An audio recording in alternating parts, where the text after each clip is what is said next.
El caso de las fotografías de Walker Evans va a ser como el caso opuesto al de las fotografías de Benjamin, que mencionamos como esos refugios auráticos de estos seres queridos o familiares, distantes o desaparecidos. ¿Por qué? Porque no hay ninguna persona otra vez en estas fotografías.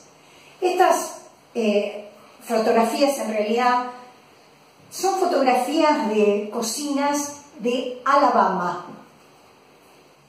La que vemos, la primera, es una fotografía de un trozo de pared de madera de una cocina de Alabama, y es un emprendimiento general en el que participó este fotógrafo Evans. Era la gran encuesta sobre las condiciones de vida de los campesinos pobres, financiada a fines de 1930 por la Farm Security Administration. Hoy estas fotografías, que fueron tomadas en 1930, pertenecen a un corpus de fotos que es visto en museos como una obra autónoma. Pero noten que ha tenido una función social, incluso económica.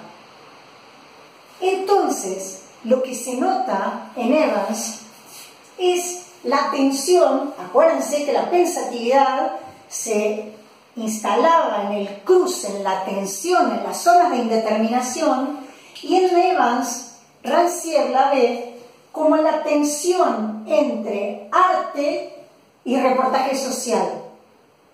Porque a pesar de que se autonomizaron de la función para la cual fueron tomadas, así todo lo social se encuentra inscrito en la imagen. Noten la siguiente. En la que vimos hay un trozo de pared con tablones, con sus tablitas clavadas perpendicularmente y sus utensilios de hojalata sostenidos por travesaños. Hay todo un decorado de vida muy miserable de los granjeros de Alabama. Noten la siguiente,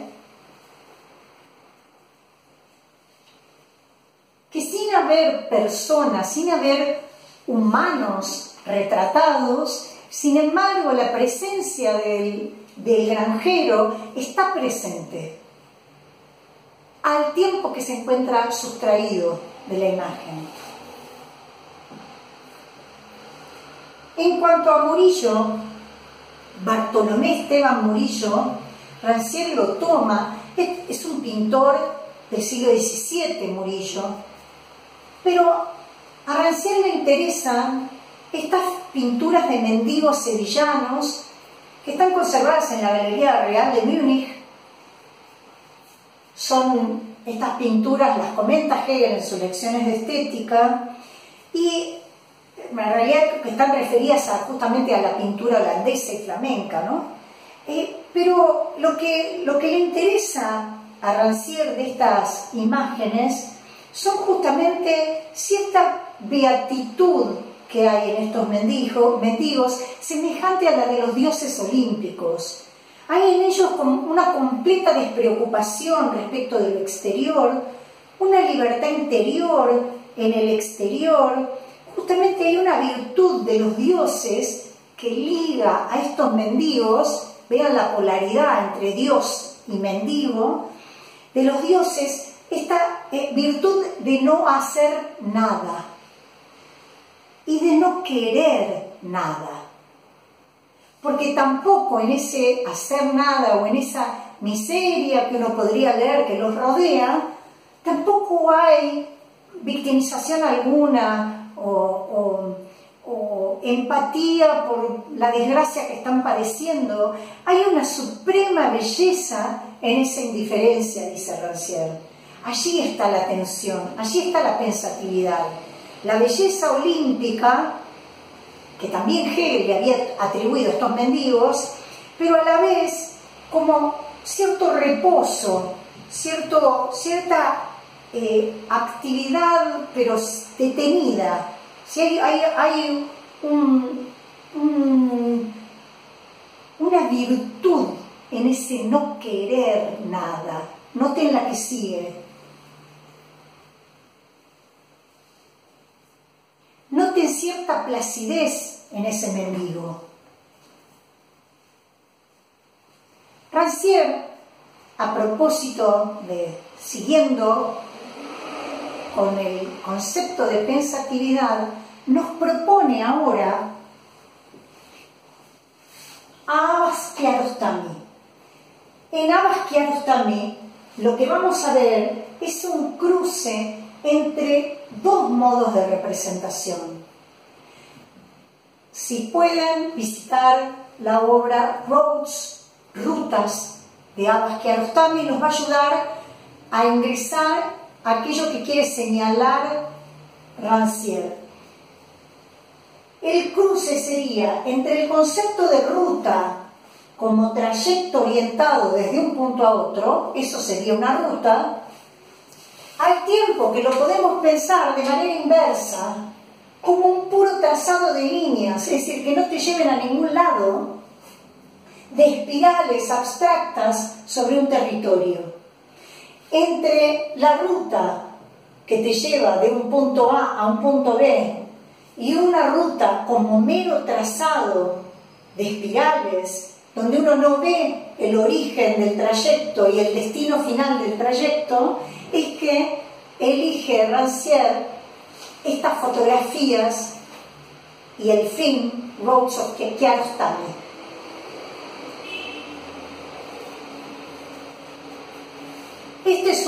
Kiarostami es un artista persa, nacido en 1940, el mismo año en que nace Rancière, nacido en Teherán, en Irán, y lo propone como un lugar de pensatividad contemporáneo, porque Kiarostami trabaja el cruce entre cine, fotografía y poesía.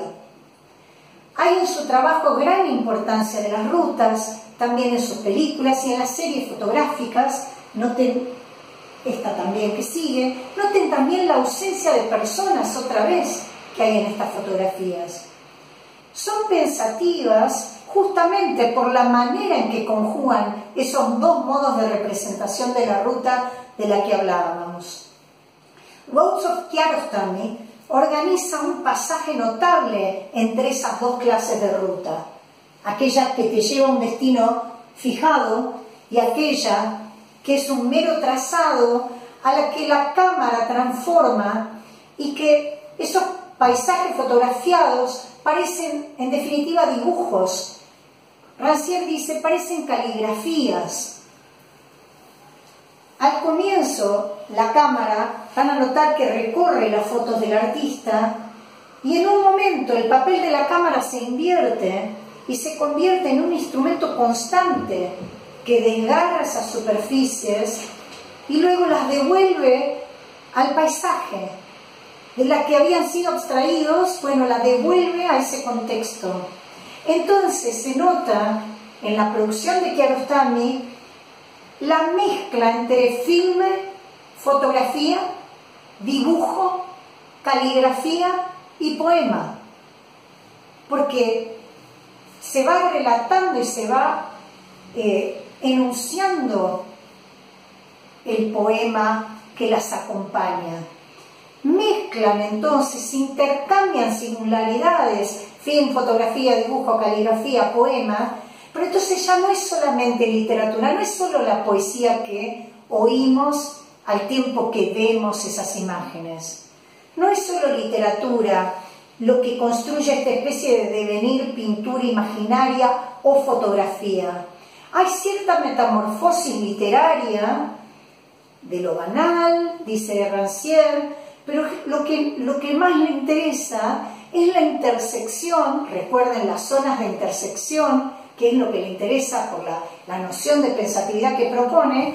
Los regímenes de expresión en Kiarostami se entrecruzan y crean combinaciones singulares de intercambio, fusiones, distancias. Son combinaciones que crean, dice Rancière, instancias de pensatividad. Una pensatividad de la imagen que refuta la oposición entre un punctum y un studium, que refutan la oposición entre la operatividad del arte y la inmediatez de la imagen. Por eso, la pensatividad de la imagen no es meramente un silencio fotográfico pictórico, es el silencio, un tipo de figuralidad, ¿no? Una cierta tensión entre los regímenes de expresión, como un juego de intercambios, y eso es lo que más le interesa de Kiarostami. Veamos la producción de este checo denominado Woody Vasulka, un checo nacido en 1937, contemporáneo de Kiarostami, contemporáneo de Rancière, y que colaboró en la evolución del videoarte. Es decir, hay un curso similar del videoarte que evoluciona en paralelo con la fotografía.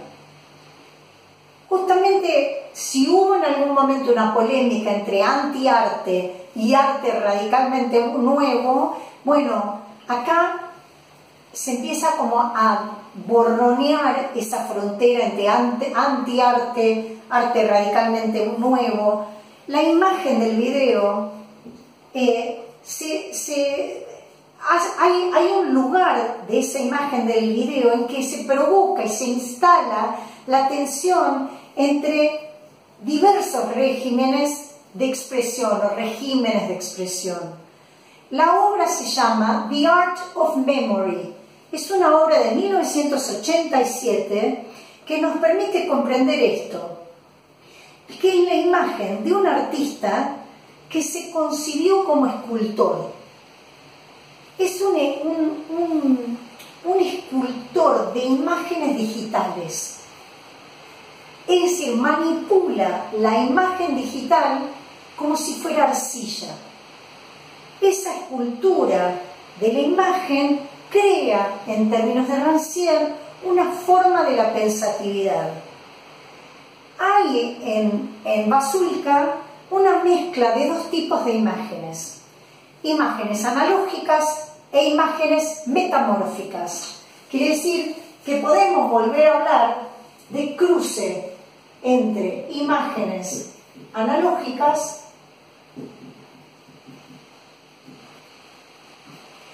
e imágenes metamórficas.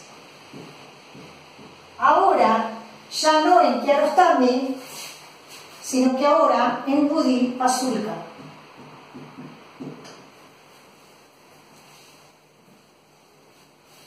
Nos presenta por un lado Vasulka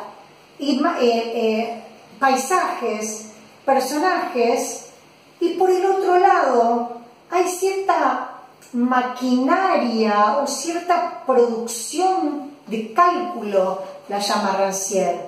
Aparece por un lado, ustedes lo van a ver, este personaje con gorra, una especie de criatura mitológica del que siempre vemos la nuca, nunca lo vemos de frente, con lo cual tampoco sabemos si es el propio narrador o si es el propio artista autorretratado, pero dándonos la espalda, que aparece a veces en la cima de un peñasco.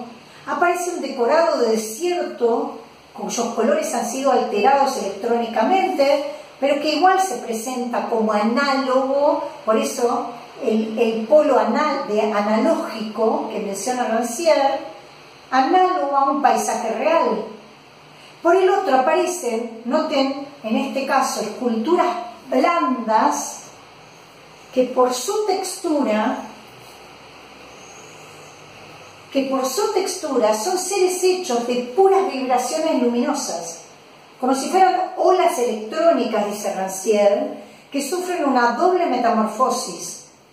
Hay un teatro de la pensatividad en Vasulka que resulta inédito.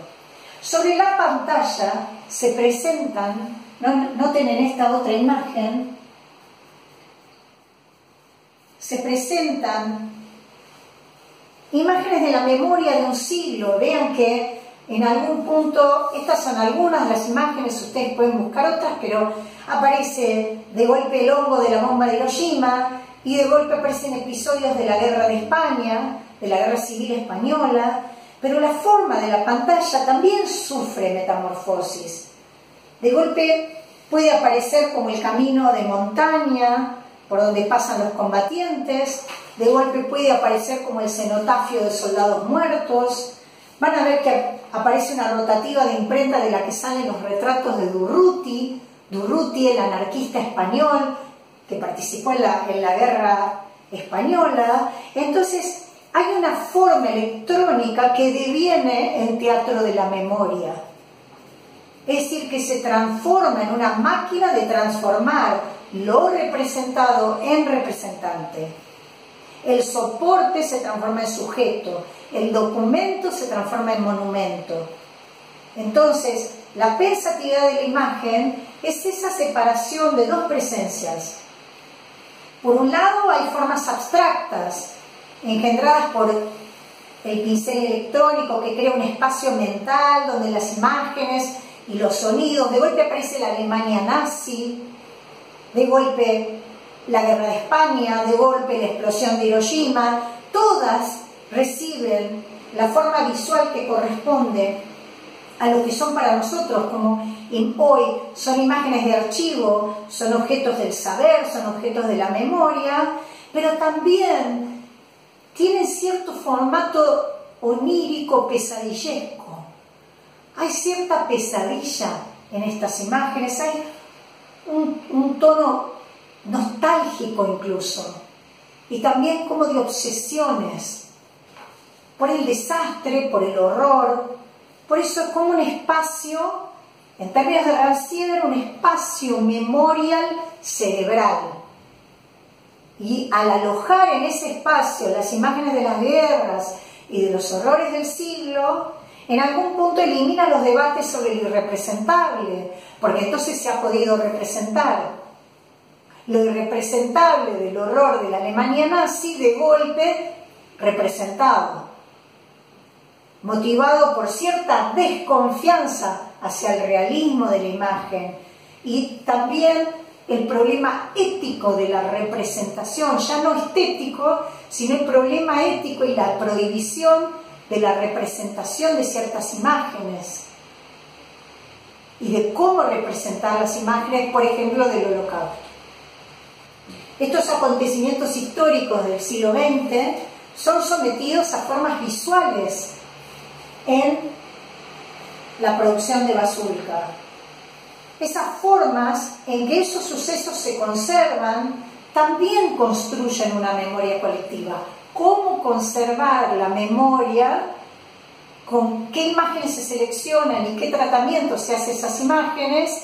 Eso hace la construcción de una memoria colectiva del siglo. Entonces, películas, pantallas, libros, afiches, monumentos, la pensatividad de la imagen va a estar en relación a dos operaciones. La operación que pone a la forma demasiado pura y en el otro extremo la operación que pone al acontecimiento demasiado cargado de realidad. Entonces, por un lado está la forma de esa relación que la determina el artista, pero por el otro está el lugar de la recepción de esas producciones, el lugar del espectador, que es el que puede fijar la medida de la relación. Es la mirada del espectador la que le otorga realidad al equilibrio entre la metamorfosis de la materia informática que hace Basulka y la puesta en escena de la historia del siglo. Entonces, lo que Rancière ha intentado es dar contenido a esta noción de pensatividad. Una noción de pensatividad que designa en la imagen algo que resiste al pensamiento. Estoy volviendo al principio, cuando intentamos definir pensatividad. Pensatividad, entonces, ahora que hemos visto las imágenes que le han provocado pensar en términos de pensatividad a Rancière, podemos volver al inicio, donde declaramos que la pensatividad era aquello que resiste al pensamiento del que lo produjo, el productor de esa obra, y resiste al de aquel que busca identificarla. Por lo tanto, la pensatividad no es una propiedad constitutiva de la naturaleza de ciertas imágenes, sino que es una propiedad, la pensatividad, de un juego de distancias entre varias funciones, imágenes presentadas sobre una superficie. Vean que siempre está la idea de juego, de interacción, de nexo. Las operaciones artísticas construyen esas formas de pensatividad, pero al tiempo que el arte escapa, se sustrae. La computadora, el sintetizador, las nuevas tecnologías no han significado el fin de la imagen. Tampoco han significado el fin del arte. Cuando dice Rancière esto, está dialogando con todos los teóricos de la década del 80 del siglo XX que trabajaron la idea del fin del arte. En otros términos, no porque se terminara, pero están cabalgando esos posmodernos de la década del 80, siglo XX, que trabajaban la idea de fin del arte, estaban dialogando con la idea de Hegel del carácter de pasado del arte, que significa otra cosa también. Bueno, ahora, porque lo escribe en 2008, ahora en siglo XXI, Rancière dialoga con los posmodernos de la década del 80 al tiempo que remite al pensamiento hegeliano sobre el final del arte. Entonces dice, todas estas tecnologías no han significado el fin de la imagen. Y al tiempo está dialogando con Benjamin y con Adorno, ¿sí? Que trabajaron las nuevas tecnologías, la posible alienación al tiempo que se podía, a través de la tecnología, democratizar el arte y provocar cierta emancipación de la conciencia. Entonces, dialogando con toda esa tradición estética, acierta y asevera Rancière en afirmar que esas tecnologías no han significado el fin de la imagen ni el fin del arte, más que la fotografía o el cine lo hicieran en su momento. Si está equivaliendo las nuevas tecnologías, videoarte, pongamos por caso, a lo que significó la fotografía o las reflexiones que generó la fotografía y el cine en su momento en el siglo XX.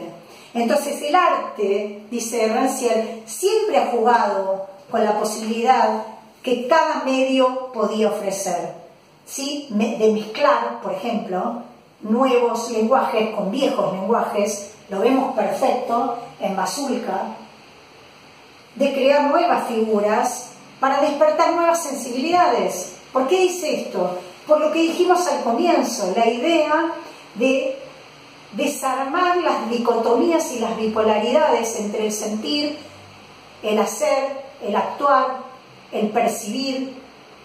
Desarmar, entonces, si desarmo esas dicotomías, despierto posibilidades sensibles que recursos anteriores quizás habían agotado. Entonces las técnicas nuevas, los soportes nuevos, ofrecen a esas metamorfosis posibilidades inéditas. La imagen no dejará tan pronto de ser pensativa, dice Rancière. Y agrega hacia el final cierta distinción kantiana.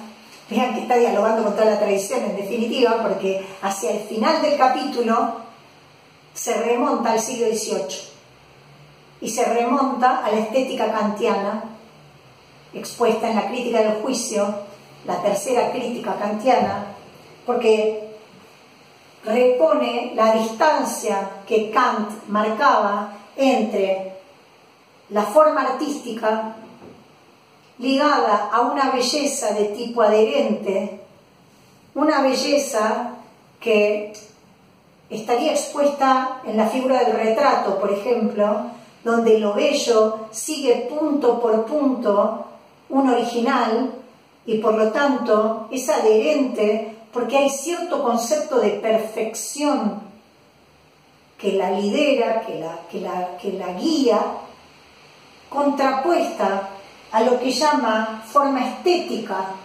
Rancière y que Kant llamaría belleza pura, que es la belleza entendida como finalidad sin fin. Es la belleza pura, que es la belleza de la